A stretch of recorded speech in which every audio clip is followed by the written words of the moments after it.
SMA 6 tuh karakteristiknya tuh Artis. SMA artis. SMA 9 tuh bergajulan semuanya. 11 itu belah pinggir, cupu-cupu. Memang udah mulai itu disebut sebagai tawuran. Di Bulungan, pokoknya Bulungan tuh sampai perpisahannya aja tuh ya. Berantem juga. Aldiran tuh baru berdiri tuh sekitar era-era gue mau lulus tuh. Film pada saat itu yang ngetopan Ali Topan Anak Jalanan. Selesai Bulungan, gue kemudian mau cerita di Fakultas Hukum UI. Halo, selamat datang di Retroism Plus 62. Kenangan masa lalu menambah semangat dan energi masa kini untuk menyambut masa depan. Ya, selamat hari gini kembali bersama gua Pak Lur Lebong dan gua ditemani seperti biasa oleh rekan gua Budos. Oke, Budos. Dan di tengah-tengah ini ada Yeay. boleh disebutkan namanya? Om Kadri Muhammad. Om Kadri Selamat datang. Muhammad. Oke, mungkin dari Thank you. selamat datang ya. Sebenarnya bukan selamat datang sih, karena boleh dibilang ini tempatnya memang enak sekali, cozy sudah sekali ya. Ini di rumah Mas Kadri. Iya, di rumahnya Mas Kadri sendiri dan di bilangan Selamat datang di Cirende. Retroism Plus 62. Terima kasih. Selamat datang. Dan itu menarik sekali itu potretnya dari tadi gue lihat itu keren. Itu gambar Bikin eye Romeo catching and ya. Juliet. Romeo and Juliet ya, bukan Rojali dan Juleha ya. Dulu kan zamannya Rojali dan Juleha tuh retro. Ah, ini ngomong masalah retro. Om Kadri, Yes, gue mau nanya nih, ini lu pasti paling seneng juga tuh masalah zaman retro. Dulu kan pengalamannya banyak ya kan, karena pasti kalau nggak salah bukannya kecil lagi di tahun 70-an ya, tapi udah menganjak remaja ya, remaja 70-an, 80 semakin dewasa, 90 semakin matang mungkin ya. Oke, Om Kadri bisa ceritakan nggak, kalau nggak salah itu Om Kadri dulu di region mana, bilangan kawasan mana itu waktu? Tomang. Gue lahir, bukan lahir sih. Gue gede SD, SMP, SMA sampai kuliah tuh di Tomang. Oh iya, Tomang. Jakarta Barat. Jakarta Barat. Wah, sama dong Mas, kita Oh, juga iya? anak Jakarta Barat. Kok bisa sama? Sama dong. Jadi gue kecil dari jalanan belum aspal tuh masih tanah tuh ya. Dan banyak Betawinya sampai akhirnya udah jadi bagus dan kemudian orang-orang yang lama di situ tuh udah pada cabut Pada pindah. pindah ya Mas. Pindah tuh orang teman-teman tuh pindah pelan-pelan pas saya kuliah dan akhirnya saya juga zaman kuliah tuh pindah dari situ. Ya. Oh, pindah Tapi saya gede di Tomang. gede di Tomang. SD Oke. di situ Oke. di Tomang dan kemudian saya juga SD sempat ada di Tanah Abang 2 tuh BPSK namanya Jalan Tanah Abang 2. Nah terus kemudian SMP di daerah apa namanya Roxy situ ya, Oke. sekitar situ juga. Terus SMA Bulungan. SMA Bulungan. 70 ya? 11. 11. 11. Agak. 70. Iya. Nanti ada ceritanya tuh. Ya. Kenapa sebelum 70? SMA 11 Bulungan. 11 Bulungan ya. Stop dulu di situ. Nanti dulu kan jadi. di situ. Oke. SD waktu itu berarti 2 kali SD ya pindah ya. Dulu. Oke, terus SMP masih yang di daerah Roxy. Iya, iya. Itu ya 70-an tuh SD tuh. Jadi Tapi oke, berarti pergaulannya ada yang beda dong. Yang satu pergaulan di lingkungan lingkungan rumah itu Iya. di Tomang. begitu masuk SMA gue langsung lingkungan ke Jakarta Selatan. Jakarta Selatan. Iya. Bisa lu ceritain nggak? Oke. Awal-awal yang di pergaulan diri ini lingkungan rumah dulu deh. Ya di rumah sih kita, ya saya sama seperti teman-teman yang lain. Jadi menarik sih gue orang-orang selain gue ikut kegiatan yang common ya anak-anak misalnya main bola, karate, gue ikut karate tuh gue udah di ranting ABC di Bulungan. Oh, dia ikutan. Udah masuk dari SD SMP tuh. Terus kemudian gue ikut kursus nyanyi itu yang jarang tuh anak-anak tuh. Jadi kalau teman-teman gue main bola tiba-tiba ngelihat gue jalan mau kemana lu? Mau les nyanyi. Itu buat mereka Kenapa nggak jadi trending buat mereka? nggak trending buat mereka. seru, gue les nyanyi Bina Vokalia. Bina Vokalia lagi. Iya, Pranajaya. Jadi bener-bener beda dari orang-orang. Gue udah mulai seneng sama seni tuh. Ya, Tapi jadi beda-beda cemoohan nggak banget gitu. sama? Nggak sih santai karena gue selalu menempatkan gue tuh di kalangan teman-teman itu orang-orang pada misalnya orang ngerokok, orang nyoba narkoba. Gue bisa nggak lakukan itu tanpa harus kemudian gue masuk ke dalam. tanpa kemudian gue dicemoohkan gitu. Oh iya. Karena mungkin gue juga ya kita baik sama mereka dan kita selalu memang eksis di antara mereka, jadi mereka nggak terlalu peduli itu.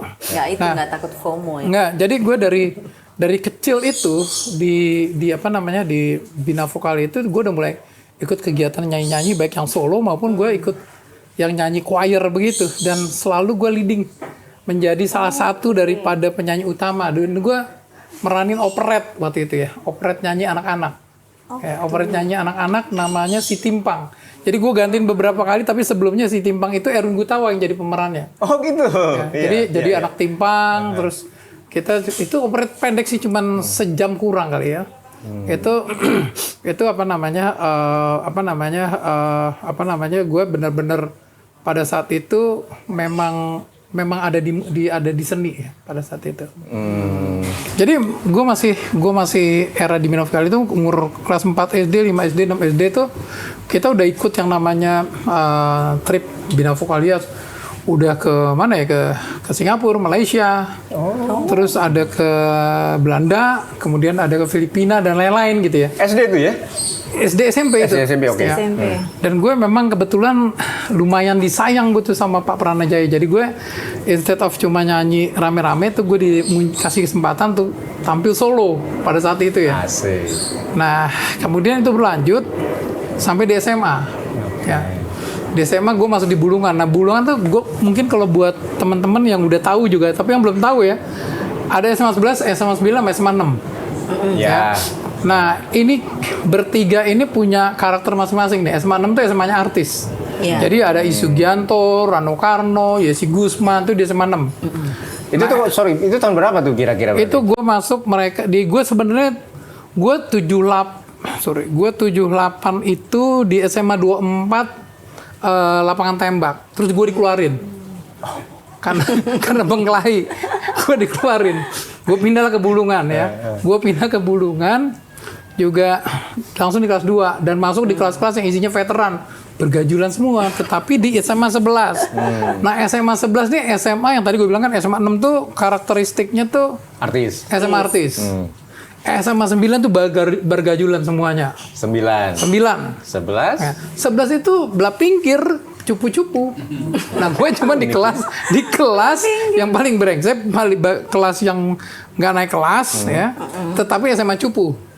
Gitu. Jadi kalau SMA 11 sama 9 tuh bukan tawuran awalnya. SMA 11 tuh dipukulin. Jadi bagian yang dibully sebenarnya. Itu bisa kejadian tuh macam-macam ceritanya tuh. Jadi gue bisa ngelihat misalnya ada satu orang nih, teman gue nih, dia abis ujian gitu ya, dia nggak bisa kan pagi nih, terus dia pusing gitu ya, dia ke pagar tuh, di situ ada pagar depan tuh Bulungan itu ya, ada pagar, terus tiba-tiba ini anak 11 ya, duduk di situ lagi bengong gitu, ujian nggak bisa. Tiba-tiba anak SMA 9 lagi main basket, bolanya nyampe ke dia. Dia nggak balikin, nggak balikin, digebukin tuh. Aduh. Gitu ya. Woi, digebukin. Pokoknya itu sangat sengsara banget tuh. Rentan ya? Rentan banget sebenarnya. Nah. Yang 11 itu. Ya di SMA 11 itu lucu daerah gue tuh, orang-orang bengkelai, dia masuk nari-nari. Banyak kan asal SMA 11. Seingat gue tuh sama juga SMA 4 masuk nari-nari. Suara Mahardika. Ya udah kebayang sama anak 9 dikebukin. Karena suara Mahardika banyak banget ya. Gue hampir masuk suara Mahardika tuh. Ya. Jadi karena jadi tren tuh nari-nari waktu itu kan ya. Yang musik pentatonis digabung sama diatonis sama guru. Dan dibikin vokal group. Nah itu lagi musim tuh. Pada saat itu selain olahraga juga ada seni di situ. Nah terus kemudian gue masuk di SMA 11, kemudian ada situasi-situasi di mana gue ngelihat merasa nih tidak adilan nih ya. Kok kita anak 11 digebukin mulu. Jadi gue ada satu situasi, gue pengen juga, wah nih gue kurang ajar nih anak-anak SMA 9 nih bilang. Gue merasa pengen ngelawan. Nah ini ada cerita yang menarik nih. Apa nih? Gue bisa nyebut nama-nama orang-orang ya. Boleh. Jadi suatu saat. Lu colek namanya untuk nonton juga nggak apa-apa. Nah ini gue kelas 2 nih. Kan gue kelas 1 di SMA 24 kan. Gue dikeluarin, gue masuk SMA 11, kelas 2. Kelas 2. Terus kemudian kita mau tanding bola. Jadi kita kelas 2 tuh siang. Jadi pagi kita ngumpul di lapangan Mabak. Ya, tahu, ya. Tahu kan lapangan Mabak Blok M situ loh, Blok M, betul. dekat Blok M ya. Terus kemudian pas kita datang, tiba-tiba lapangan udah dipakai sama anak 9. Anak 9-nya kelas 1. Kita kelas 2. Terus anak kan sebel, wah gila kita yang sewa dia yang main. Terus kita udah datang, mereka tetap masih main gitu ya. Tetap mereka masih main. Terus abis itu mereka bilang gini, ayo deh udah kalau gitu ngadu aja deh 11 sama 9 yang ngomong. Itu masih anak kelas 1. Dulu adalah anak-anak SMP 12. Anak-anak geng dulu namanya Destroyer. Iya. Nah, ada salah satu dari angkatan gue nih, teman gue yang ada di situ namanya Irnu tuh, udah almarhum. Dia bilang nih gue kenal nih si Adam nih dulu, gue bully nih waktu di SMP, kok sekarang jadi gara dia masuk SMA 9. Dia jadi mau nganggap lemeh kita nih. Terus dia tuh si Irnu nyamperin. Udah kita fight, berantem aja. Dia bilang, siapa di antara kita nih, sekitar ada berapa orang gitu ya, 20 orang lah gitu ya. Siapa yang mau ikut? Wah, gila men, itu benar-benar. Siapa dari si Irnu ngomong begitu nih depan anak-anak. Siapa dari kita yang mau ribut? Kita ribut yang mana anak SMA 9. Terus, gue salah satu yang ngangkat, ngangkat tangan. Gue bilang gini, gue ikut, bilang itu. Itu yang ikut sedikit men. Jadi yang ada 20 yang ikut cuma 6 orang Wah gawat juga. Terus 6 lawan berapa jadinya Mas? Itu banyak lah, 11 kali 11 lah gitu. 22 orang gitu loh. Ini cuma 6 orang apa 8 orang gitu, sedikit. Yang lain tuh ya gue nggak deh, pulang deh. Nah, anak-anak 11 belah pinggir gitu semuanya. Ya kan? Udah angkat tangan gini. Tapi kagak berantem-berantem. Nggak berantem-berantem bro. Terus akhirnya, ini kita ngomong tawuran ya. Gue bilang ya udah karena nggak jadi berantem, nggak ada yang mau mulai nih. Ada yang nyamperin situ masih duduk kayak gue pulang aja deh. Udah jam 9 nih, udah jam 10 gitu. Gue balik ke Blok M. Naik bus Gamadi mau ke Grogol ke Tomang kan. Busnya lewat situ lagi. Begitu gue lihat udah tawuran men. Anak-anak tawuran. Jadi yang katanya tadi dendam tuh udah jadi tawuran, nggak kelihatan rame. Tawuran terus. Gue turun itu. Orang lagi pada berantem, gue turun, gue pukul tuh dari belakang, budak. Terus polisi kan di situ kan mabak. Polisi pada datang, nangkepin. Jadi nangkepin sporadis gitu, lari-larian. Gue udah mukul berapa orang? Ini ada saksi matanya. Jadi di situ gue naik lagi. Gitu, saksi matanya pas siang masuk nih. Nah temen gue itu ada yang sebenarnya anak mami, jarang berantem. Gue ingat namanya si Sony. Dia yang ketangkep men. Dia lagi ditangkap polisi, masukin sel sama polisi. Wah, udah diurus sama orang lain. Itu sahabat gue banget tuh si Sony yang ditangkap, anak baik begitu gue bilang gitu. Terus gue datang, gue cerita. Nah, terus cerita itu bermulailah. Jadi teman gue tuh pada cerita.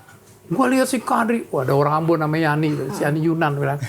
Oh, beda lihat Kadri gitu turun dan kasih pukul kating dia bilang gitu. Terus dia lari lagi, populer men nama gue di situ. Orang-orang gila si Kadri ini. Itu cerita itu jadi ini kan dari mulut ke mulut kan. Jadi legenda hidup juga nih gitu ya. Nah, habis itu mulai. Jadi itu pertama kali ya. Mesti dicatat nih kalau ada yang ngeliat nih. Gue bisa buktikan. That was in 1980. 80. Ya. Itu pertama kali karena gue kelas 2. Sebelum-sebelumnya nggak pernah kejadian tuh SMA 11 berani kelas 9. Orang bagian ditoyor-toyorin. Orang kita suara Mahardika. Ini bergajulan SMA 9 nih. Iya. Jadi akhirnya udah dan mulai dari situ tuh ribut.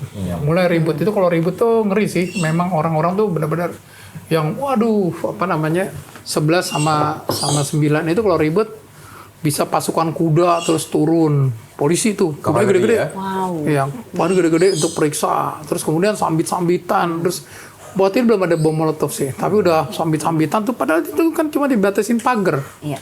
Wah itu benar-benar ngeri itu bertahun-tahun ya. Gue pernah ada juga situasi itu akhirnya terjadi ribut mulu tuh dan kadang-kadang kita nggak tahu penyebabnya apa. Ya apakah itu tanding olahraga apakah itu ledek-ledekan. Ya. Sorry, gua itu intensitasnya lumayan sering tuh setahun mungkin 5 kali berantem 5 kali, dan libur terus gitu dan terus libur. Jadi gue pernah ada situasi tuh hari Sabtu. Ya, hari Sabtu tuh kita datang ke sekolahan. Sabtu rasanya kita libur ya. Kita datang ke sekolahan terus udah bikin rencana nih gitu. Kita mau ngerjain anak 9. Anak-anak ngumpul di komplek di Simpruk Pertamina, rumahnya Teguh tuh, gue inget banget. Jadi begini gitu. Terus satu orang tuh ada namanya si Edi Sampak, anak 1 tahun di bawah gue tuh naik motor. Sampak itu penjahat zaman dulu tuh. Jadi dinamain dia Edi Sampak. Jadi naik motor, dia nendang motornya SMA 9, diuber sama 9, dibawa ke kompleks Pertamina Martimbang Simpruk situ, dari situ tuh. Masuk, begitu dia mau masuk, saat gini di sini pintu gerbangnya ditutup gitu. Tapi belum ditutup, orang udah tahu, balik lagi keluar. Wah, ngeri men. Cerita-ceritanya, tapi kita tuh nggak ada yang istilahnya, yang gue lihat pada saat itu sih nggak cerita pakai celurit, pakai apa segala, tapi ya batu sih, batu. Tapi emang gue jarang ngelihat fisik satu-satu sih. Memang udah mulai itu disebut sebagai tawuran. Nah, terus gue mau tanya itu kok emang di antara 11 sama 9 kan kayaknya mudah sekali, rentan sekali untuk tersulut tawuran ya. Tawuran. Di 11 antara 9 itu nggak ada barrier apa itu sekolah? Kan dulu tuh benar-benar ada di antara 11 dan 9 tuh ada tembok nih, era sampai dengan 81 ya. Yeah. 11 itu lapangannya lapangan sama-sama, harus pintu lapangan ke jalan dibuka. Jadi lapangan bola tuh lapangan basket. Itu untuk sama-sama 11 dan 9. Iya, common ground-nya anak-anak lah gitu. Jadi mereka tuh sering begitu gitu ya. Nah, cuman SMA 11 udah mulai ngelawan. Kenapa? Karena tiba-tiba ada kelas jauhnya, kelas 1-nya tuh. Tiba-tiba SMA 11 punya kelas jauh. Yang berubah jadi SMA 60 itu di Jalan Bangka. Jadi ada sekitar 12 kelas nambah.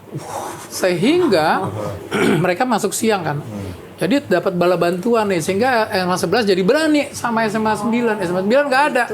Nggak ada kelas jauhnya. Nggak ada kelas jauhnya. Dulu apa istilahnya? Filial ya? Filial. Kelas filial gitu. Ada kelas jauhnya. Oke. Jadi itu ribut mulu. Nah, gue mau cerita dari sisi gue nih. Ya mungkin banyak teman-teman juga yang tahu enggak. Jadi ada situasi namanya kalau di sekolah di SMA itu, once lu kayak gitu tadi ya, lu tiba-tiba datang, lu mukul, padahal cuma begitu doang. Tapi lu bisa tiba-tiba jadi omongan tuh, tiba-tiba diomongin dan kemudian mengakibatkan kalau ada ribut-ribut, lu dilibatkan. Jadi lu dilibatkan. Nah, ini jadi ada cerita menarik. Gue di Tomang ada geng namanya T2R. Itu pada saat itu sebenarnya mereka adalah lebih senior dari gue sedikit. Ya, di atas gue 2 tahun gitu ya. Jadi T2R itu bagian dari Siliwangi Komplek. Jadi T2R itu Tomang Raya Republik ya. Terus dia kasih kecil tuh 234 EC, 2 EC itu lambangnya si Siliwangi Komplek. Jadi di Jakarta tuh soal pergengseran kurang lebih kalau gue mapping itu ada Siliwangi Komplek 234 EC itu Mas Yapto, ya. Terus sama keluarga Tita Halawat, Patrick, Kotip dan segala macam ya. Dan yang lain-lain itu adalah Siliwangi kan. Tentara Siliwangi. Terus si jantung tuh Kopassus T2, T1, 2, 3C. Satu lagi Beran itu tentara, 3 itu anak kolong. Tapi yang menurut gue ya mungkin juga gue salah, tapi yang paling terorganize itu Siliwangi. Siliwangi itu punya underbow. Dia taruh orang di SMP 12. Misalnya ada misalnya Destroyer, dia taruh orang di SMA 6 Bulungan, Marsose, dia taruh orang di Marsose itu markas orang-orang senang. Terus kemudian dia taruh di Tomang T2R. Di Tomang itu ada orang yang namanya Beni Ompong sama Beni Kiting. Nah, itu paling disegenin tuh. Itu emang anak Siliwangi atau nongkrongnya sama Siliwangi daerah situ. Dia nongkrong di situ dan kemudian dia menyebarkan ilmu persilatan gitu. Nah, sehingga T2R ini lumayan disegenin. Nah, di T2R di Tomang yang di mana gue tinggal dan gede itu gue sebenarnya nggak really ada di T2R, gue ada di geng disco waktu itu. Jadi anak-anak punya disco rumah nih. Kalau ada acara kita benar-benar pasang di rumah terus ya lagu Boney M, That's the Way, aha, yang kayak gitu ya. Itu kita sendiri tuh. Jadi kalau misalnya ada ulang tahun, bilang, lu mau nggak pakai disco kita? Terus listriknya ngambil dari jalanan kayak gitu. Nah itu suatu saat gue punya namanya GL 3030. Ini sebenarnya anak-anak yang bukan tukang berantem, tapi karena terpengaruh ya, terinfluence sama senior-senior kita di tempat gue tuh ada T2R, ada kampus. Kami anak muda pencinta obat bius. Waduh. Itu lebih senior lagi tuh. Sebelah sana Nandi gitu tuh. 70-an itu ya. Terus ada lagi cogel, cowok gelandangan. Asik. Wah, ngeri-ngeri. Cogel. Ngeri-ngeri itu. Jadi gue tuh tumbuh di situ anak-anak itu. Tapi gue masuk ke diskonya nih. Nah, gue punya geng sendiri. Nah, gue salah satu ketuanya di situ. Nah, gue udah ngumpulin uang dari jajanan anak. Terus gue bikin organisasinya. Jadi ada Menteri Pertahanannya, ada ini, ada itu. Wah, kayak gitu-gitunya. Terus kemudian uang tuh dikumpulin beli apa? Dibeli senjata, men. Beli samurai. Itu bukan buat berantem. Tiba-tiba aja seneng banget pada saat itu anak muda tuh punya samurai, kita beli di Puncak Pas. Kita taruhlah di rumah dari jerami gitu ya. Kita taruh di situ barangnya, senjata-senjata tersebut. Kita taruh dalam tanah, terus kita main gaple, main apa segala macam. Pokoknya sebenarnya di anak-anak itu positif, tapi dicium lah sama teman-teman yang lebih sangar nih T2R. Wah, ternyata pada saat mereka ribut sama tomang seberang, ya sama anak cogel, sama anak sleepy, anak mana, dia ngambil senjata menurut gue ke tempat si Adi. Gue dipanggilnya Adi kan. Ke tempat si Adi. Jadi itu ada rumah di Jalan Seruni itu kayak rumah kebun. Itu diambil mereka pinjam buat apaan? Buat berantem gitu. Tapi ya terus dibalikin lagi. Kita nggak tahu mereka pakai buat apa. Sampai suatu saat salah satu pemimpin dari T2R itu bilang, ini harus dikasih balok nih. Kenapa? Nanti kalau anak cogel datang bisa ditembak loh, dibilang gitu. Ngeri banget ya. Jadi kita terlibat di seolah-olah menjadi terancam gitu ya. Oke, anyway, terus gue tetap berdisco. Jadi gue sendiri sebenarnya tidak pada posisi tukang berantem. Jadi kita disco. Disco tuh gue jadi DJ, megang lampu, segala macam. Tiba-tiba ada salah satu anggota dari geng kita nih, gandul-gandul ini nih. Perempuan nih namanya Lora. Ya. Si Lola ini dicolek sama anak seberang. Gua pasti ingat namanya. Adli Yosi sama Budi Murtaba. Ya. Dari tempat-tempat situ tadi tuh, daerah Gelong Baru, Pulau Macan situ. Iya, Senior. Iya. Jadi dia tuh tiba-tiba dia nyolek. Nyolek si Lora nyamperin gue. Biasa kan kalau perempuan ngomong ke kita langsung begini. Wah, gue sebagai Menteri Pertahanan gue samperin. Lu nyolek si Lora gitu. Gue dorong gini, gue yang pukul. Jarang-jarang nggak selesai di situ, digebukin sama anak-anak. Nah, ada salah satu bukan dari geng kita. Ini yang nancep. Pakai pisau kecil segini. Berdarah.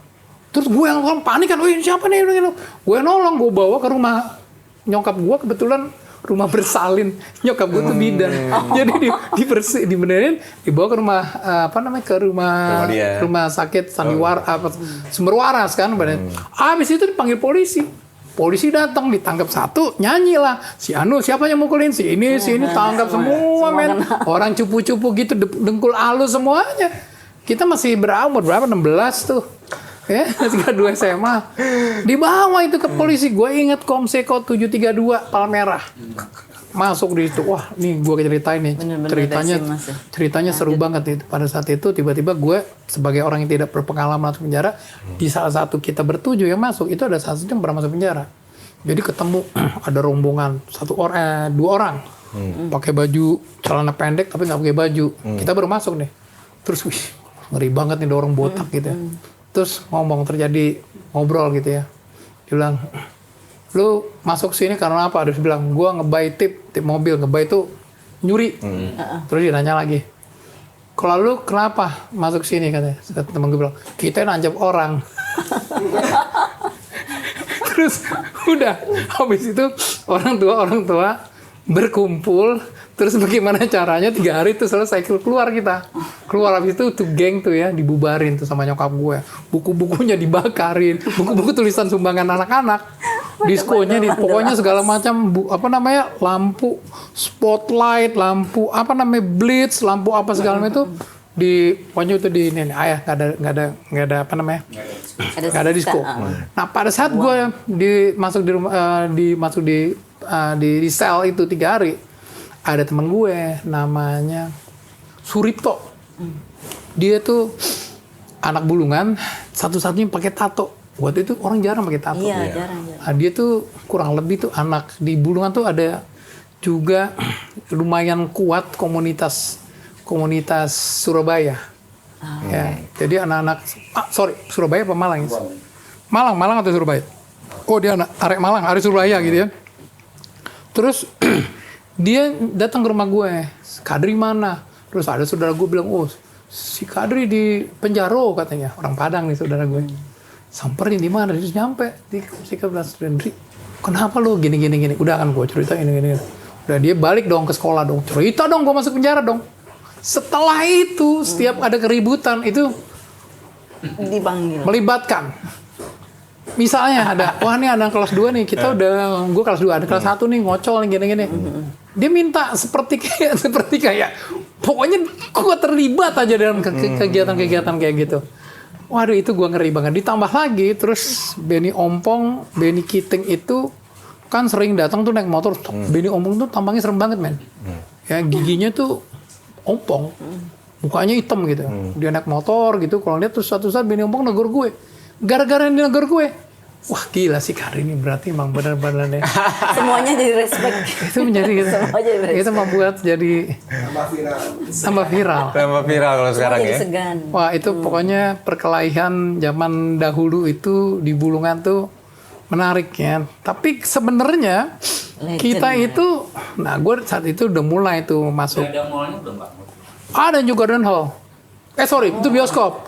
Kalau Plaza sekarang. Blok M Plaza itu belum ada. Jadi yang ada tuh Blok M. Jadi kalau kita nonton tuh New Garden Hall. Iya, di tengah-tengah itu kan. Ya. Aldiron, paling Aldiron. Aldiron tuh baru berdiri tuh sekitar era-era gue mau lulus tuh gue berdiri. Tapi kembali di musik SMA 11 itu ada beberapa temen yang memang juga kebetulan karena gue memang seneng di musik. Jadi gue deket lah sama teman-teman kayak ada namanya Hafil, ada namanya Rizky Ikhwan, itu dia pemain klarinet. Hafil tuh di mana anak-anak band SMA 11 tuh atau anak suara Mardika banyak latihan juga di tempatnya Hafil di Jalan Bangka. Terus ada Uce Haryono gitu ya. Jadi gue juga udah mulai dan kita ada kadang-kadang jamming sama Erwin Gutawa. Erwin Gutawa tuh juga gue pernah melihat tuh, dia mungkin kalau dia lihat ya, denger di sini ya, dia pernah gue kedapatan gue pas lagi ribut SMA 6 tuh tukang ribut sama dia musuhnya tuh STM. STM penerbangan. Penerbangan ya. Iya, Ada iya. Tommy Soeharto dia penerbangan, tapi bukan Tommy yang berantem. Tapi pada saat itu pokoknya gue tahu Tommy itu sekolah di STM penerbangan. Dan STM penerbangan tuh ribut sama SMA 6. Jadi gue lihat ya gue tahu satu-satu pegang apa kayu jati kayak begitu, mengerikan loh, tambangnya kan gitu kan. Tiba-tiba pakai kayu jatuh, ngeri pada saat itu orang. Udah kecamatan juga ya? Udah pakai kacamata gitu. Gila tuh. Zaman itu tuh benar-benar ya, geng-geng banyak itu, ada geng, pokoknya anak-anak itu ya mereka itu bergajulan ya. Jadi ada geng namanya Pocet, ada Hit, HEED, hidup enak-enak doang. Ya. Terus anak 9 itu Sphinx, ya, anak 9 itu Sphinx. Nah, itu sebenarnya terus ada cowok keren ya, cowok krem apa? Cowok krempeng, ya. SMA 3 itu ya. Itu jadi juga itu. Jadi SMA 3 itu sekolah teladan. SMA 11 pengen jadi teladan tapi udah diambil sama SMA 3. Jadi SMA 11 tanggung tapi rajin. Kalau menang cepat-cepat tuh menang dia. Nah, yang sekolah pinter lain itu SMA 4, Jalan Batu, Harvey Malaholo di sana. Gambir ya. Gambir. Nah, yang bergajulan di SMA 4 tuh SMA 4 bagian dibully tuh sama SMA 7. Nah, sementara Kanisio sampai nggak pernah berantem. SMA 1 gimana? SMA 1 sama itu sangar juga itu. Sangar juga ya. Itu ada banyak tuh kejadian-kejadian yang berantem-berantem tuh. Kalau orang cerita kasus-kasus kayak gitu, lu tau nggak kasus Rudi Buntung apa segala macam. Itu tinggal nyebut kasusnya, itu orang tahu ceritanya pada saat itu. Ada kasus apa lagi? Keluarga Misbah misalnya.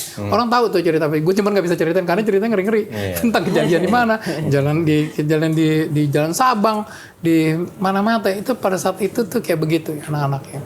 Nah, gue terlibat di band. Ikut terlibat band. Suatu saat gue naik kelas 3. Kelas 2 itu mau perpisahan, gue jadi nyanyi The Greatest Love of All pada itu. Sama si Rizky si Erwin Gutawa main piano, Erwin tuh SMA 6 sebenarnya. Di Studio 5 RRI. Terus kemudian Rizky main klarinet. Dan itu penampilan perdana gue di Bulungan pada saat itu. Karena gue relatif baru kan gue masuk yang kelas 2. Dan orang pada nanya ini siapa nih Kadri nih gini. Nah sebelum kejadian gue naik di situ, gue datang kayak ke ini udah pakai baju yang terbaru lah, kaos yang terbaru, wah sepatunya Clark Kickers pada saat itu. First performance gitu ya. Tiba-tiba gue nggak boleh masuk sama keamanan. Ya, nah keamanan ini belakang gue tahu namanya si Pei Gempar. Kalau ada yang didengar gue masih ketawa. Jadi gue nggak boleh. Lu mana tanah masa gue? Nggak ada, gue menyanyi. Pokoknya terjadi slack di situ. Terus akhirnya gue boleh masuk. Ya gue boleh masuk. Besokannya itu kan anak kelas 1 ya. Gue kelas sore, dia anak kelas 2. Gue kelas 3. Ya, gue kelas 3. Habis itu dia ketemu lagi besokannya Izaki tidak bisa cara itu, besok gue ketemu, gue lupa itu mungkin itu acara hari Jumat, ini ketemu Senin misalnya, gue ketemu dia, gue pelotot-pelototan, terus gue samperin, orang kurang ajar banget ini, anak kelas 2 kan, gue samperin, jadi dia lagi ngerokok gini, gue pakai ngerokok gini, terus tiba-tiba dia, lu yang kemarin namanya lu, gue tonjok, judet, gue sambil main gini, kayak rokoknya di sini taruhnya. Bro, karena udah hebat banget gitu. Terus berantem, tapi berantemnya masih ini. Habis itu gue masuk kelas. Nggak berapa lama gue disamperin sama rombongan ini nih, rombongannya dia nih, rombongan kelas 2. Rombongan kelas 2 itu jumlahnya 2 kali lipat dari kelas 3. Ya. Cuma 2 kali lipat daripada kelas 2. Jadi banyak. Gue lagi tenang-tenang, gue lagi belajar. Ada guru bahasa Indonesia namanya Bu Jum.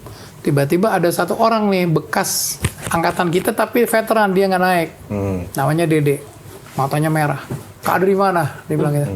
Terus Bu Jumnya, gue inget banget, Bu Jumnya bilang gini, wah saya kalau sudah Dede datang ini deg-degan. Lalu gue dipanggil keluar depan guru gitu. Gue izin sebentar Bu, mau ngomong sama Kadri. Datang gue sampai belakang, gue turun ke bawah. Lu kenapa sama si Pei Gempar gini-gini? Gue dipukulin, wah bener-bener tuh yang mukulin tuh 7 orang. Gue kenal namanya sampai sekarang. Mudah-mudahan denger nih. Ada namanya Tommy, ada namanya.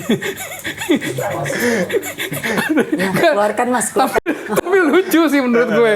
Ada namanya Ila, ada namanya Frankie, ada namanya Gempar, ada namanya siapa lagi? Wagner. 2 lagi lupa gue.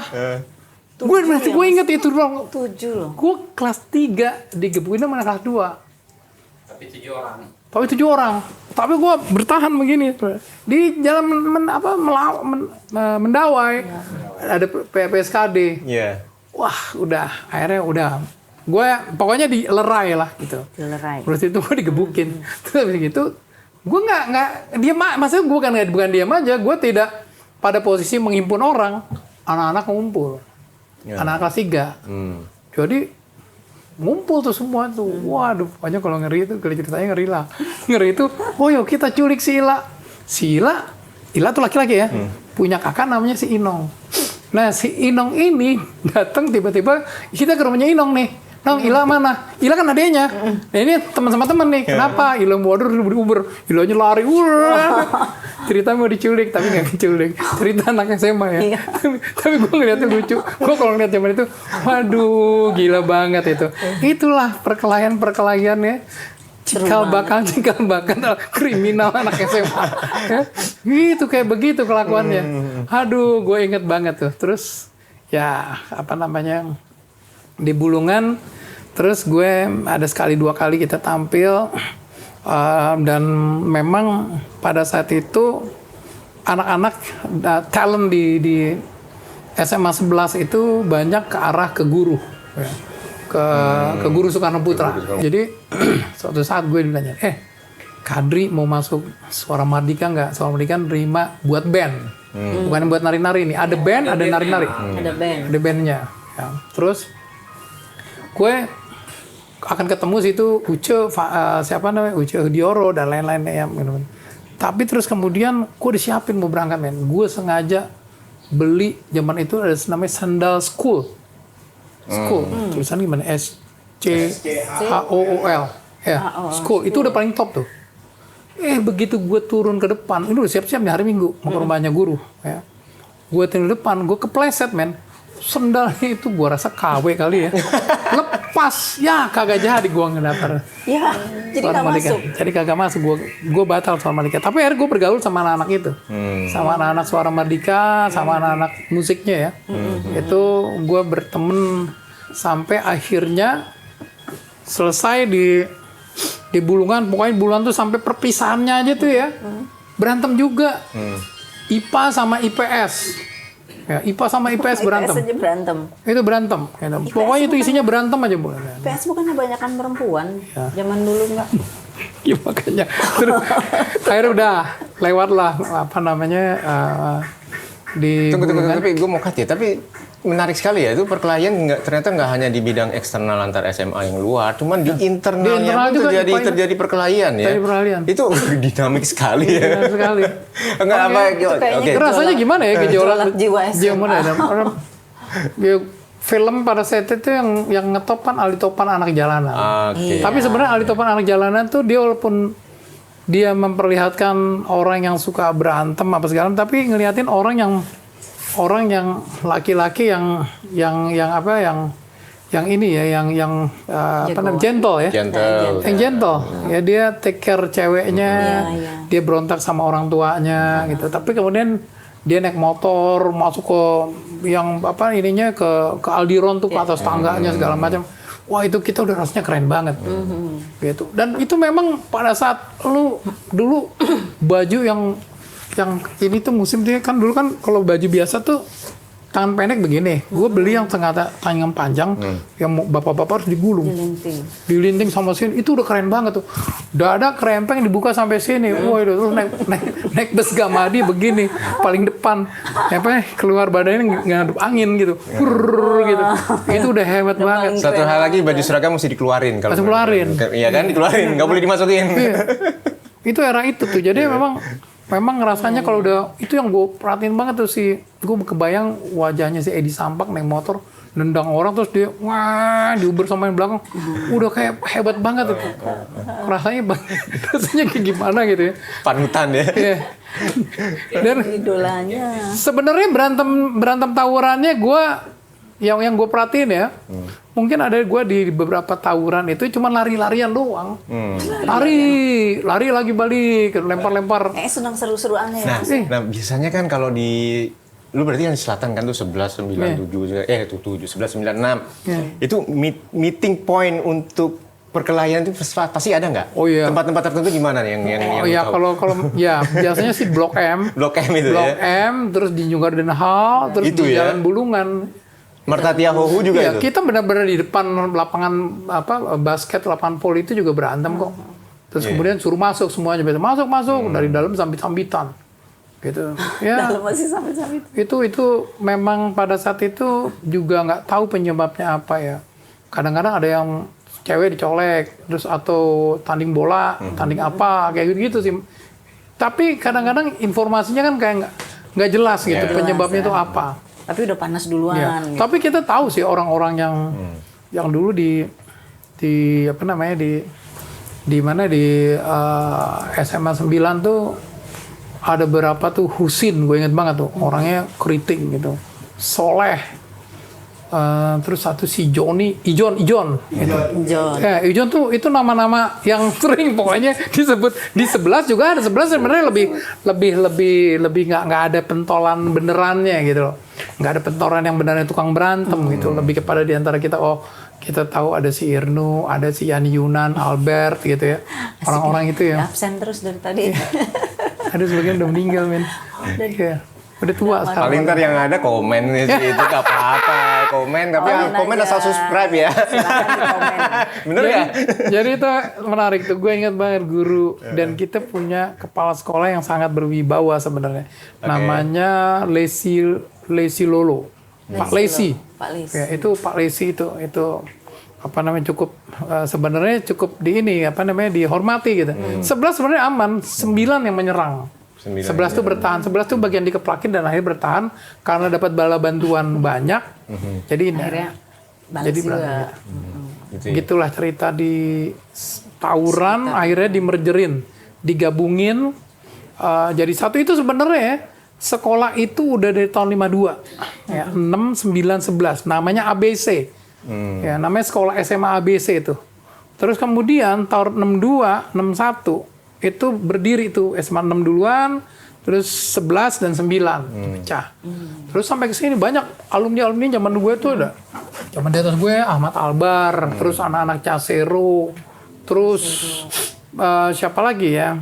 Ya SMA 6 tuh ya itu tadi ya, ada Yesi Gusman, Isugianto, Rano Karno. Tapi kalau lu telaah dan analisa itu mulai tawuran tuh jadi tahun berapa tuh? Contohnya zamannya yang tadi lu sebutin nama-nama itu orang lama. Gue terus terang aja bergaul, jadi gue tahu banget cerita-cerita orang berantem.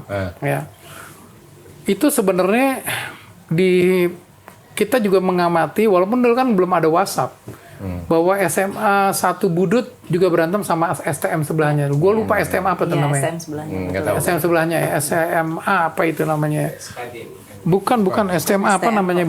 SM Budut ya. Itu juga berantem ya.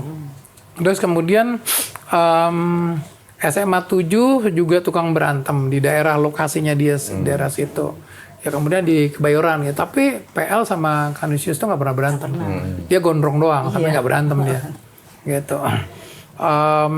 Ya selain itu juga ya di 11 ya, selain itu juga memang aktif di musik ya, di kesenian. Ya otomatis zaman itu juga zamannya disco ya. Zaman orang kalau majalah Gadis bikin acara tuh anak-anak harus nonton tuh di Balai Sidang dulu namanya tuh. Itu era itu. Gitu ya. Ya itu Bulungan ya, sampai sekarang gue juga masih suka dipakai buat nyanyi-nyanyi di acara, kemudian jadi SMA 70 kan. Kalau misalnya ada SMA 7 bikin acara ya gue suka nyanyi di situ, tapi gue nggak tahu, gue ngeliat apakah SMA 70 masih seperti kayak dulu ya. Kalau berantemnya masih, tapi masuknya dalam konteks kualitas ya, maksudnya orang banyak banyak taunya tuh kerjanya berantem mulu gitu. Tapi kualitas daripada alumni I don't know, yang sekarang itu gue nggak monitor juga gitu. Jadi yang udah gabung jadi 70 lu sempat monitor juga nggak? Kan lu udah lulus kan? Udah nggak terlalu monitor, tapi gue masih sering dihubungin untuk acara. Gimana memang kalau dihubungin untuk acara tapi bukan untuk berantem. Bukan untuk berantem, untuk main band. Untuk main band, oke. Dukung berantem. Dan itu memang pada saat itu ya memang banyak sih geng-geng gitu. Geng-geng itu mereka tuh mobilnya dikasih stiker-stiker, mobilnya kan dicat-cat belang-belang apa gimana gitu ya, diceperin, terus nongkrong bareng-bareng. Identitas ya. Kadang suka gue lihat tuh zaman dulu tuh kalau untuk menunjukkan identitas mereka, geng mereka tuh pakai pilox. Pakai pilox, ya, coret-coretan, graffiti. Iya. Kadang di jembatan gantung gitu juga dicoret. Iya, itu gue juga sama teman-teman gue tuh naik mobil, terus itu satu orang yang paling kecil disuruh lu untuk pirok buruan tuh GL 3030 gitu. Gitu ya. Kalau bisa ditaruh di SMP 13 tuh, kan itu anak Kebayoran tuh, kita masuk itu udah keren banget Tirta ya. Yasa itu ya. Tirta Yasa itu udah paling keren banget ya. Semakin jauh tempatnya semakin keren gitu ya. Sampai sisi ini mainnya mereka gitu ya. Mungkin nggak sih Mas dipengaruhin sama musik rock zaman itu juga, jadi emosinya juga. Iya, musik rock zaman dulu sih sebenarnya ya pada saat itu musik rock. Ya sebenarnya sih musik era-era itu kan ya era-era Genesis, Queen, progressive rock ya, Yes dan disco juga ya.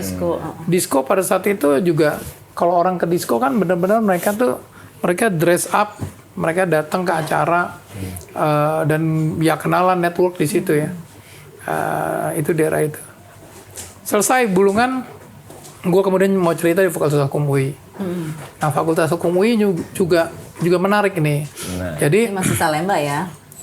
Gue udah masih di Rawamangun pada saat itu. Masih Rawamangun. Rawamangun, karena Salemba tuh anak-anak yang ekonomi, kedokteran gitu ya. Nah di sini nih di UI ini, gue masuk UI. Jadi gue tuh kedua kali. Jadi pertama tuh gue masuk di swasta, gue setahun di swasta. Akhirnya gue ikut yang kedua. Karena gue nggak belajar waktu itu, main mulu tuh di SMA, jadi gue nggak bisa masuk ke negeri. Ya. Nah terus kemudian pas kesempatan keduanya gue belajar benar-benar, itu gue terima di 7 university tuh. Trisakti terima, Unpar terima, di UI terima, di STAN terima, ada berapa lagi university terima. Ya. Itu masih zamannya Sipan Maru ya? Sipan Maru ya. Namanya lagi tadi. bukan si Penmaru dulu, namanya Skalu. Ya. Abis itu gue milih UI. Kenapa gue milih UI? Karena gue lagi dengerin Radio Amigosnya Mas Benz Leo pada saat itu. Dan situ gue ngelihat bahwa itu 82 ya. Gue lulus 81 tapi masuk UI-nya 82. Mas Benz tuh lagi mempromot band yang namanya Solid 80. Yang suka bawain Queen itu di panggung-panggung. Diceritain waktu main di tim itu Solid membawakan lagu ini. Kemudian bintangnya itu Tony Wenas. Tony Wenas yang sekarang jadi CEO-nya Freeport. Ya gue masih sering main sih sama teman-teman itu. Habis itu ya apa namanya? Jadi begitu masuk sana gue udah tahu bahwa ini ada band namanya Solid 80. Dan di UI di Romangun itu banyak artis-artis tuh. Ada Ikang Fauzi, ada apa namanya? Kasino tuh apa namanya? Warkop Prambors, terus ya artis-artis yang lain ya, Christine Panjaitan yang zaman era-era itu ada di sana, gitu ya. Terus gue masuk, jadi awal-awal itu gue pengen gimana caranya gue connect sama Solid 80. Jadi gue ambil gitar, lagi nongkrong-nongkrong gini, gue nyanyi Queen, men. Gue nyanyi Queen gitu, di deket anak-anak Solid 80 lagi nongkrong. Solid 80 nama angkatan ya, nama kelas sebenarnya. Angkatan 80, namanya Solid gitu, Solidaritas. Gitu. Nah terus gue nyanyi gitu, terus ada yang bilang, Tony-nya nggak ada di situ. Tapi siapa tuh? Bawain lagu Queen. Akhirnya gue bisa connect. Akhirnya gue main-main sama mereka. Nah gue di kampus itu seneng banget bikin event. Nah di situ awal dimana gue mulai seneng bikin event music. Ya. Jadi kalau ada musik kampus itu modal gue dikasih dekan waktu itu cuma 25.000 perak. Tapi gue bisa bikin konser musik kampus di Fakultas Hukum UI itu dari pagi sampai malam. Jadi gue mulai banyak banget temen gue. Jadi gue mulai banyak berteman sana sini. Itu tahun 82 83 ya. Dan gue masuk kelas musiknya Elva Music Studio ya, di Jakarta tapi ya, yang di Yayasan Musik Indonesia. Jadi ada kelas Elva ngajarin musik di situ. Jadi gue udah main lagu jazz gitu ya. Tapi gue pengen tertarik juga di satu titik tuh gue ngerasa kok main rock enak deh. Gue perhatiin tuh band rock itu gue ada satu nonton band temen gue ya, gue bilang gitu, mereka penyanyi fals, gitarnya fals, kok penontonnya stres banget, enak banget main rock ya, gue bina aja bikin rock nih.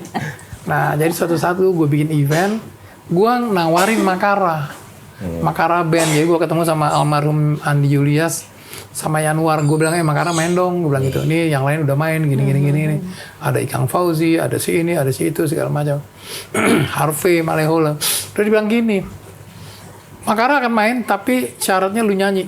Kan lu ada Hari Mukti lagi keluar rupanya. Jadi gue dites, gue nyanyi lagu Saga. Nah, jadi ada musik art rock ya. Iya, Saga tahu. Band Saga tuh band Kanada.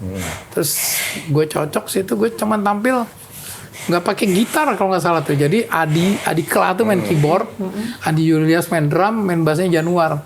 Gue tampil di situ, dan akhirnya gue diterima.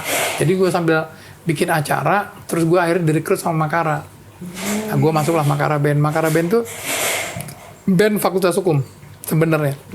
Mostly anak-anak Fakultas Hukum. Ambilnya itu dari Makara UI. Lambang UI itu namanya Makara. Ya. Jadi itu dari bahasa Sanskerta binatang laut.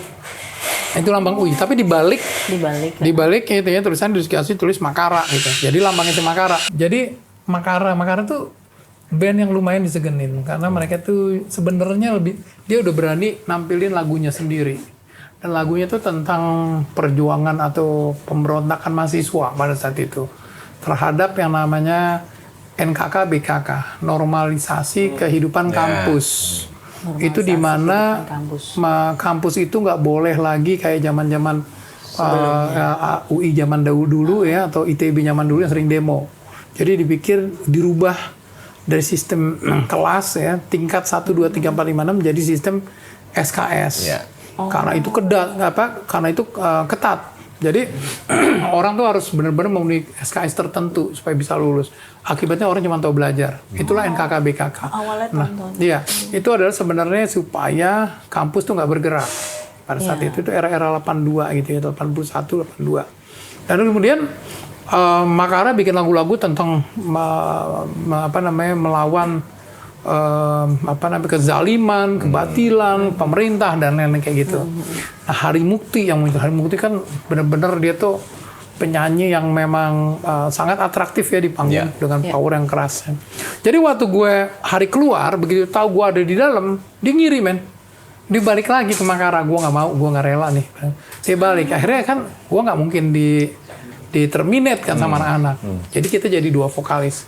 Dan kemudian Makara rekaman, dan kemudian di kampus pun juga gue menjadi makin sering untuk dipercaya oleh teman-teman itu bikin event-event, ya bikin event musik ya. Di samping juga gue mulai kesana kesini. Jadi gue juga banyak aktivitas di kalangan UI itu. Gue merasa bahwa memang dengan bermusik itu kita bisa punya network banyak, kita bisa kesana kesini gitu. Tapi lu menyelesaikan perkuliahan itu berapa tahun? Nah ini juga satu menarik nih. Jadi karena kegiatan lu banyak kan? Banyak, gue 6 tahun. Kalau buat anak sekarang kan 4 tahun. 4 tahun. Gue 6 tahun. Jadi bokap gue sempat ngomong begini. Dia bilang dia bilang lu nilai lu cuman 8 SKS yang lulus gitu, dari berapa SKS cuma 8 SKS, dikit banget ya. Lu mau sekolah atau lu mau mau nyanyi? Gue bilang gue mau dua-duanya. Ya, terus bokap gue bilang, lu kalau mau dua-duanya nggak bisa jadi nomor 1 lu, dia bilang gitu. Tapi gue challenge, dia bilang itu. Gue pada saat itu, ini justru nih challenging nih, maksud gue bisa nggak sih tetap ya kuliahnya jalan, main bandnya jalan gitu. Bandnya juga. Tapi emang terbukti sih, gue main band nggak ada di atas. Gue karena fokus gue di disiplin ilmu. Bukan di disiplin ilmu. Karena gue di situ, teman-teman gue tuh ada beberapa teman yang di batas itu, kayak misalnya Adikla junior ya. Dia itu di batas pada saat dia masih kuliah, bandnya top. Suddenly top, Club Project.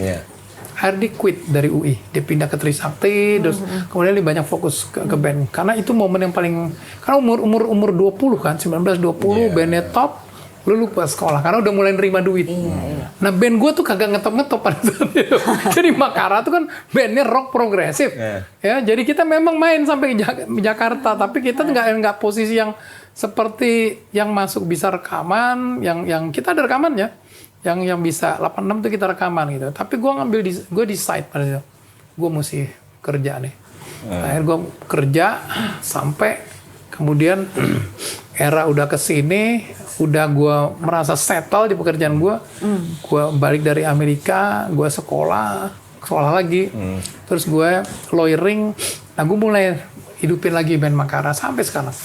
Oh, jadi Makara ini sekarang masih sampai sekarang. Ya? Dengan formasi yang kan siapa aja? 4 orang udah meninggal. Andi Ilyas ya. Siapa namanya? Andi Ilyas main drum. Januar Irawan, Hari Mukti itu udah meninggal. Agus Anhar main gitar. 4 meninggal. Tinggal Adi Adrian sama gua berdua. Akhirnya ada satu drummernya Gigi dulu, mantan Gigi, yang juga membantu rekaman kita, namanya Budi Haryono. Ya, kita bertiga, tambah lagi. Karimata kan nggak salah. Ya Karimata juga. Terus kemudian ada Jimo, terus kemudian ada Broto, sama satu lagi Noldi. Noldi. Okay. Jadi kita sekarang kita berenam nerusin Makara. Jadi kita adalah manggung-manggung. Kita kemarin dari Jogja. Kadang-kadang itu event-event tertentu tuh kita ada. Keren musiknya. Cuma memang musik kita itu memang musik yang benar-benar progresif ya. Tapi kan musik lu waktu yang Karimata zamannya waktu di FAUI, lu kan yang berusaha untuk merubah, ada ya kayak normalisasi kehidupan kampus, gitu kan. Iya, istilahnya kan penyampaian pemikiran lu pada kan ya. Tapi kalau yang sekarang ini gimana? Sekarang sih kita agak berbeda situasi. Sekarang kita lagi ciptakan lagu juga, tapi kita nggak bermain di ranah cinta sih. Lebih kepada persahabatan misalnya. Ini baru satu lagu yang kita mau garap ini. Gitu. Ya, masih tetap sama Makara itu. Dan menurut gue sih, kita main kemarin di Jogja Rokarta, orang berbingung, ini gila nih orang tua-tua, tapi garang main musiknya, karena benar-benar bukan cang-jeng, musik rock kita tuh berbobot. Ya, boleh dilihat di channel YouTube Makara. Channel YouTube Makara ya. IG-nya juga ada ya. Ada. Oke. Gitu. Vokalnya berarti berapa orang itu? Gue berdua sama Jimo. Sama Jimo itu Jimo ya. berdua. Jimo kan generasi lebih muda gitu ya. Oke. Jadi memang dan sampai sekarang gue inilah satu hal yang menarik. Memang gue sangat merasa penting network ya. Networking itu, pertemanan itu menurut gue itu satu hal yang gue memang berkompet sama orang yang mungkin di lawyer aja ya. Orang ini punya kelebihan, anak muda sekarang tuh bright, Inggrisnya bagus, mereka speak up. Nah, gue kadang sepanjang hidup gue lawyering gitu, gue bersaing sama orang-orang yang demikian. Cuman karena gue multi talented, ya, gue juga ngerjain ini itu dan mempunyai network yang banyak, gue bisa ke sana sini, gue bisa bersaing sama orang-orang ini.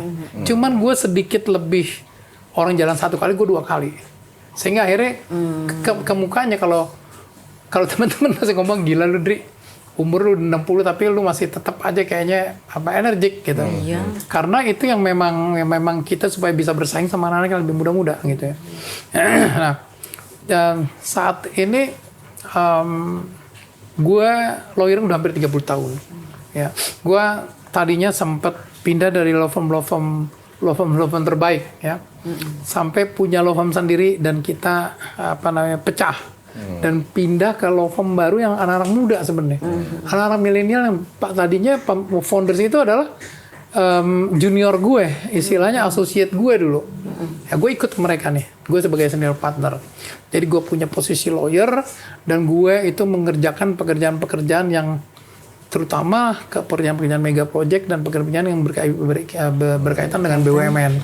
Jadi kayak PLN gitu, kayak beberapa perusahaan-perusahaan BUMN yang gede-gede itu kita pegang gitu. Dan itu menurut gue bagian daripada gue pengen berkontribusi sama negara ini, gue pengen ikut andil memperbaiki BUMN-nya. Tapi gue tetap juga main band di Makara dan gue juga banyak berkontribusi buat perkembangan hak cipta. Jadi ada kasus-kasus Once sama Adani itu gue terlibat juga untuk memberikan edukasi yang seharusnya seperti apa. Ini kan kasihan ini komposer-komposer ini merasa dia itu di dalam hal apresiasi dari pada ekosistem itu lebih kecil daripada performer gitu.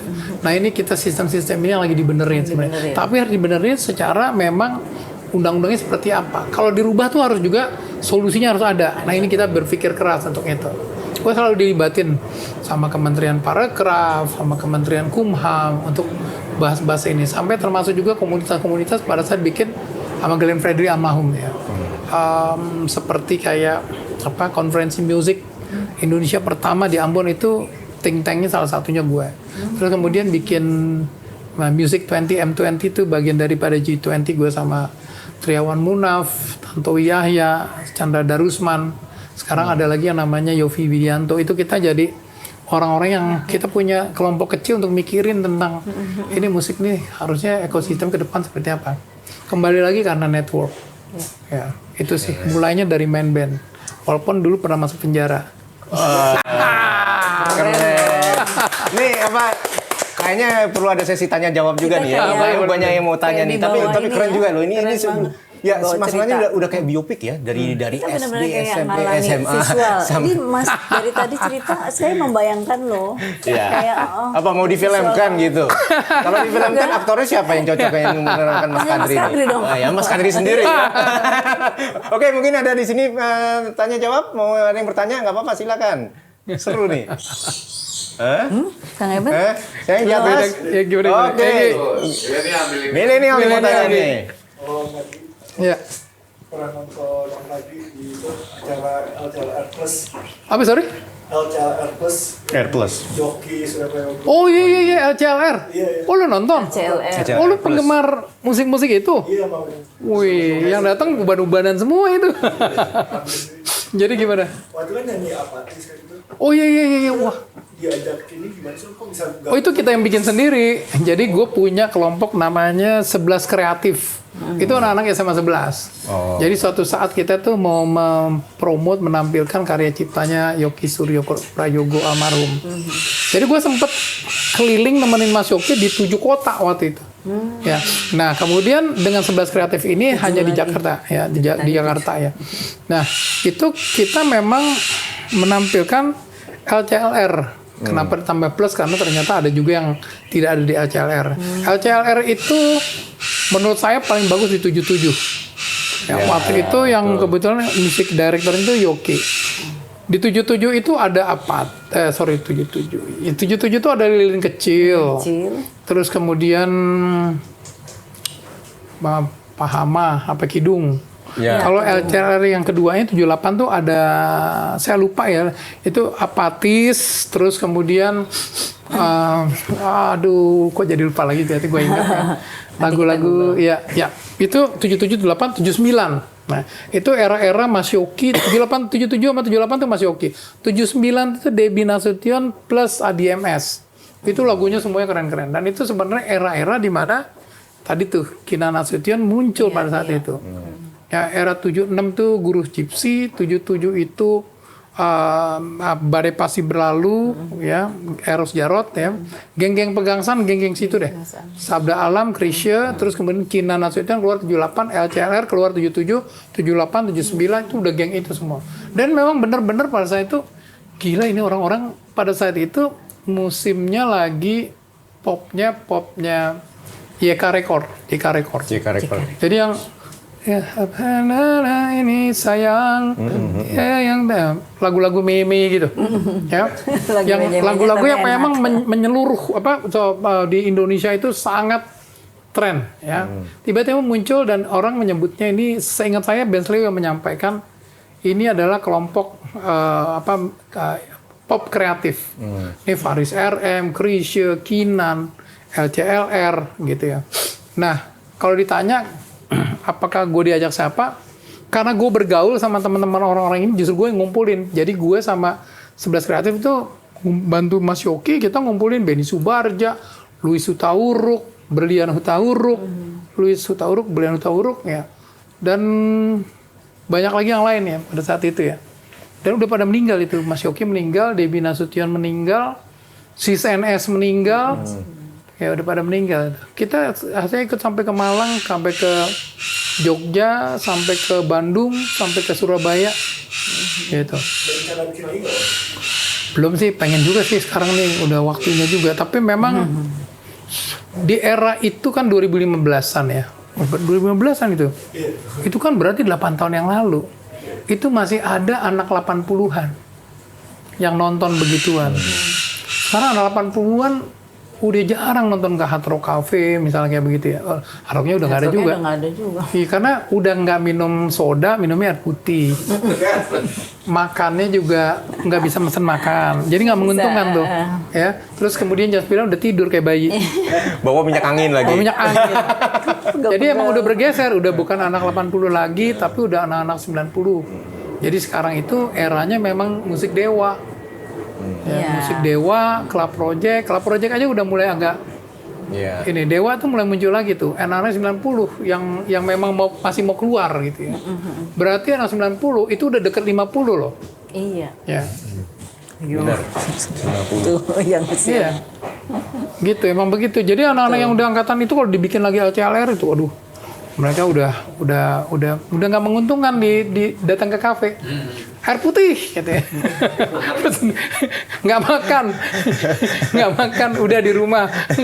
Terus jam 9 pulang. Mau menarik tuh tadi keren ya, udah dari pertama perjalanan hidupnya sampai akhirnya ke jatuh sebagai seorang lawyer gitu loh. Itu menarik sekali ya. Ya akhirnya sih gue merasa memang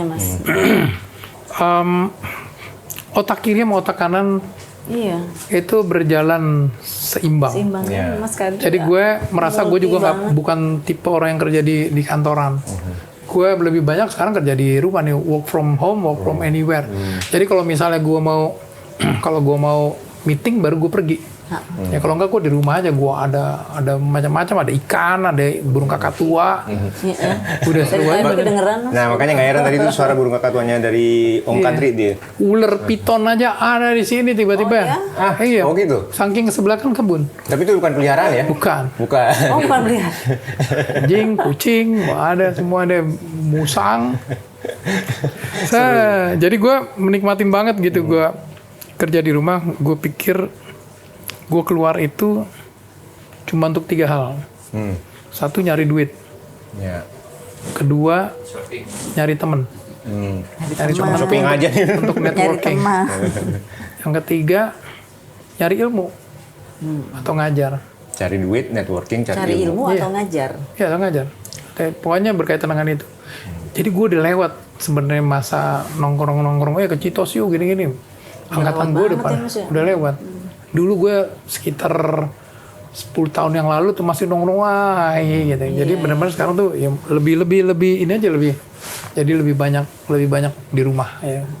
Gitu. Enak rumahnya juga. Tapi emang gitu ya, kalau gue lihat tuh zaman-zamannya itu kalau orang yang istilahnya ya yang sering nongkrong, ya kelihatan nggak belajar, begajulan, tapi ya itu akhirnya yang bisa karena networking itu tadi Networking. kan, kenalan sama yang lain-lain, jadi Cari teman termasuk main band. Gue anggap tuh. Tapi begajulan belum tentu nggak belajar. Iya. iya. Karena dalam networking itu kan tadi Mas Betul, bilang, bener. Learning by doing itu makanya iya. kan, iya dari situ juga. Street smart. Iya. Street smart. Nah, main band tuh enak. Kita dengan main band kita bisa kemana aja. Gue ada satu situasi dulu pernah gue sangat simpati sama Sri Mulyani ini di tahun 2010. Dia cabut ke World Bank pada saat itu. Gue dikenalin sama temen gue komunikasi. Gue komunikasi sama dia. Gue mau ngarang lagu. Terus lagu bersama Ibu Sama Sri. Sri Mulyani. Terus kamu ngarang lagu. Udah, lu bikin liriknya. Ini melodinya kayak, bagus banget dia bilang gitu. Gue mau dia bikinnya tentang apa? Bikinnya Sri Kandi gitu.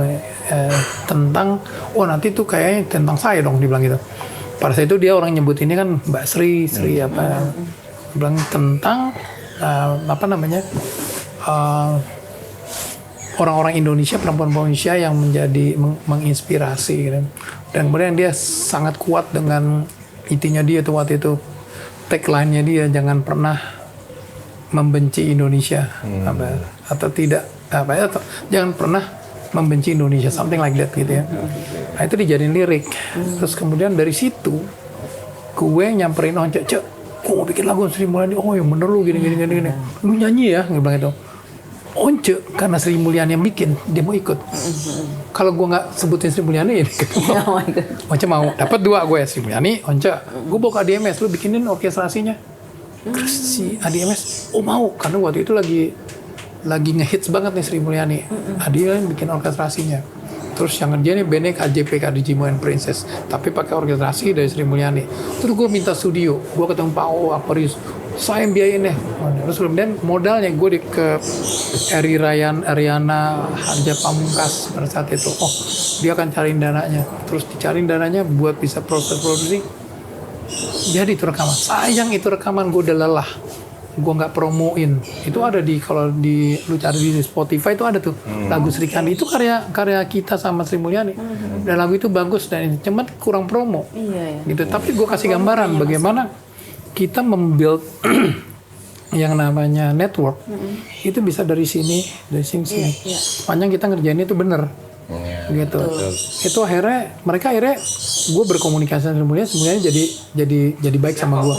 Dengan niat yang Vokalisnya Once gue sama Jimo. Ada yang itu nggak, yang mengcover Nggak ada masalah, itu nggak dipromosin dan digabungin sama album yang kemarin waktu di acara Covid tuh gue kasih box set itu, gue liatin tuh Indonesia Merdeka. Lagu itu susah-susah toto di Sri Mulyani. Salah strategi aja. Tapi gue mau gambarkan bagaimana kita membuat network. Nah, dari teman ke teman, sepanjang lu punya ideas, ya, lu punya visi dalam setiap gerakan lu ya. Itu pasti orang dari teman ke teman tuh banyak sekali. Gue kegiatan gue sama Glenn juga gitu. Mau bikin konferensi musik di Ambon waktu itu. Ya, karena bawa Glenn, gue juga enak ke menteri. Gue bilang bahwa nih gue sama Glenn mau ngadep, mau menteri Sri Mulyani. Karena udah ke Sri Mulyani, keteten gampang, Siti berbayang. Membuka pintu-pintu. Iya. Itu tuh network dari pertemanan. Dari memang kita mesti charming ya.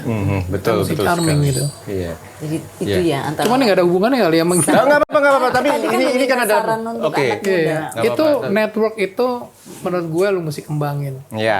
Lu Oke. akan- ya.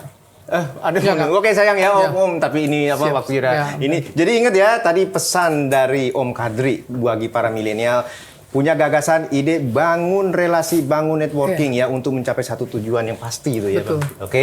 Oke, kalau gitu sayang sekali waktunya ini. Terima kasih Kadri, kami yang terima diundang kasih. ke rumahnya Om Kadri ini. Ceritanya nggak habis-habis. Iya, oke, terima kasih Bro. Oke, Thank you.